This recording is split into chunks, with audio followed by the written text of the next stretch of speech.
Good evening students, I am कौतुक।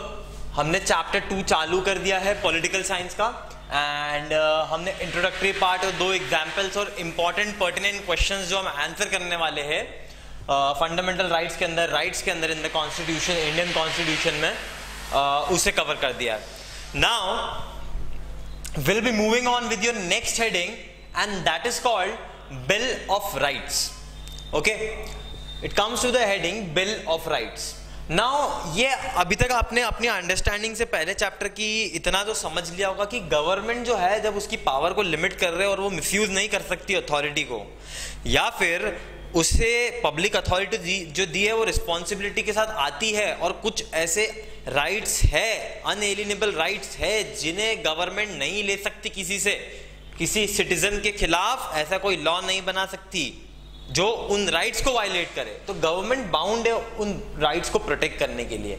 अब ये जो बिल ऑफ राइट्स था वो बेसिकली जो लिस्ट ऑफ राइट्स जो होते हैं वो मेंशन्ड होते हैं कॉन्स्टिट्यूशन के अंदर और प्रोटेक्टेड होते हैं, राइट। इस बिल ऑफ राइट्स के अंदर जितने भी राइट्स थे उनको लिस्ट करा गया और उनको लिस्ट करने के बाद में, उन्हें मेंशन करने के बाद में उस कॉन्स्टिट्यूशन जो है वो कॉन्स्टिट्यूशन उसे प्रोटेक्ट भी करेगा। सो बेसिकली इसका मतलब ये था।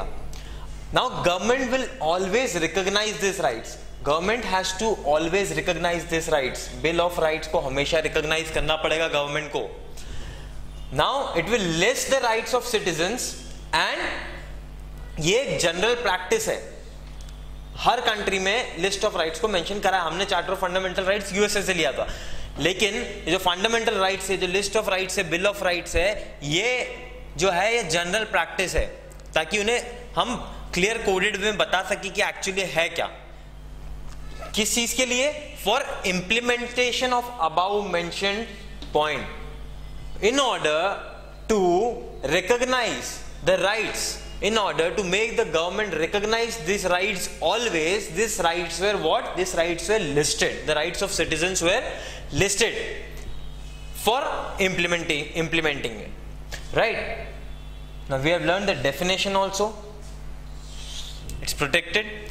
Now this prohibits government from acting against rights and ensures remedy in violation of this. Now it's very simple. ये गवर्नमेंट को प्रोहिबिट करता है, रोकता है, गवर्नमेंट की पावर को लिमिट करता है ताकि वो गवर्नमेंट को प्रोहिबिट कर सके किस चीज से, इन राइट के अगेंस्ट एक्ट करने से, ऐसा कोई भी एक्शन लेने से जो राइट के अगेंस्ट हो। और क्या इंश्योर करता है, अगर ऐसा होता है कि गवर्नमेंट कोई एक्शन लेती है या फिर कोई लॉ बनाती है या गवर्नमेंट का कोई भी विंग ऐसा कुछ करता है या फिर कोई पर्सन ऐसा कुछ करता है, तो उस केस में वो रेमेडी प्रोवाइड करे। वायलेशन ऑफ राइट्स के केस में क्या प्रोवाइड करे? रेमेडी प्रोवाइड करे। ये भी बिल ऑफ राइट्स में था, ठीक है।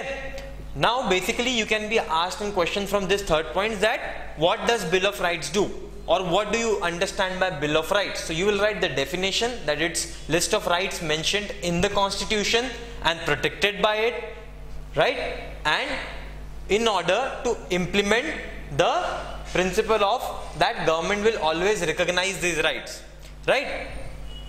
Now in any case the government violates this, then there is a remedy available and it also prohibits government from acting against these rights, right?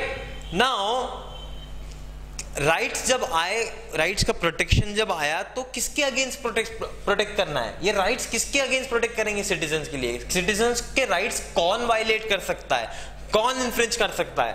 तो basically from whom does constitution protects the rights? 1 mark question, right? It can be asked 1 mark question this also or 2 marks, whatever, right? From whom does the constitution protects the rights? From any person, किसी individual, कोई व्यक्ति या फिर कोई private organisation, right? यहां पर कौन protect करेगा?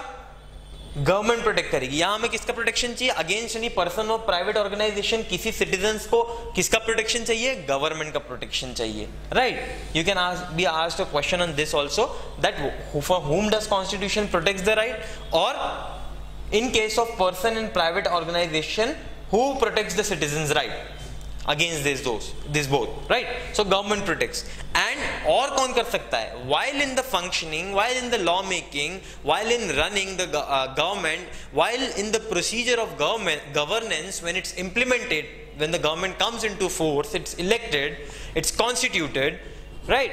तो जो government के wings है, legislature, executive, bureaucracy और judiciary, ये भी अपने टर्म में, अपने कोर्स ऑफ एक्शन के दौरान किसी सिटीजन के राइट्स को वायलेट कर सकता है, तब भी रेमेडी अवेलेबल है एक इंस्टीट्यूशन दूसरे इंस्टीट्यूशन को, क्योंकि चेक करता है. This is a balanced institutional design which protects the bill of rights, right? So we are over with the topic bill of rights. If you like this video, please subscribe to Personal Tutors. Now we'll be covering the rights in Indian Constitution and right to equality.